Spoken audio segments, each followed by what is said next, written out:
طبعا النهارده منتخبنا بعد ما فاز 1-0 وصعد رسميا، هو صعد رسميا من المباراه اللي عدت، بس النهارده من مباراه جيبوتي، وهو صعد بعد ما فاز على جيبوتي.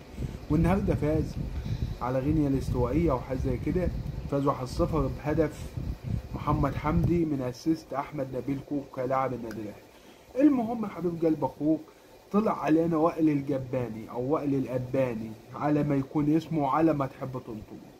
وائل الاباني بيقول لك، بيبين لك كميه حقد وغل على كابتن حسام حسن وكابتن ابراهيم حسن اللي صعدوا بمنتخب مصر لكاس العالم بدون هزيمه من 10 مباريات 26 نقطه. فبيقول لك ان بيحبوا هنشوف الفيديو وهنشوف كل حاجه بالتفصيل، بس ما تنساش تحط لايك للفيديو وتصلي على النبي في تعليق وتذكر الله في تعليق وتعمل مشاركه الفيديو يوصل لكل الناس، ومتابعه للصفحه لو مش متابعنا عشان يوصل لكل جديد. يلا نشوف الفيديو ونرجع لبعض تاني. ان هو هيفضل مصلحه مصر على موقف حصل يعني يا كابتن وائل، ولا حضرتك مش متفق معايا؟ لا مش متفق معاك. ليه؟ بجد؟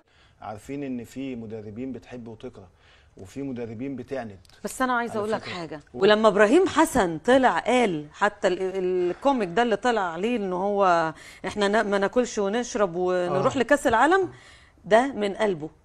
هتقولي من قلبه ما ياكلش ويشرب والكلام ده؟ معلش مع احترامي، ما كانش ماسك المنتخب كنت شوفي هاتي تصريحات او هاتي حاجات لما كان بيحلل وهو بره المنتخب، وهاتي وهو جوه المنتخب. بيقول ايه يعني يا كابتن هو بره المنتخب؟ لا هات، انا مش هقول. بعد ما شفنا الفيديو وشفنا الرد، يا ريت نخلينا دلوقتي ونبعد عن فكرة أهلي وزمالك، نبعد عن فكرة أهلي وزمالك، ونبعد عن فكرة ده لاعب بتيشيرت أبيض وده لاعب بتيشيرت أحمر. إحنا دلوقتي في منتخب مصر، في منتخب مصر في اسم بلدنا، مالناش دعوة بالأهلي والزمالك.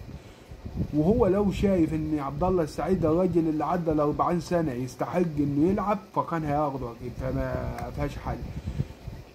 وغير كده وكده ما تنساش يا حبيب قلب اخوك اللايك والصلاه على النبي في تعليق وذكر الله في تعليق ومشاركه الفيديو يوصل لكل الناس، ومتابعه للصفحه لو مش متابعنا عشان يوصل لكل جديد.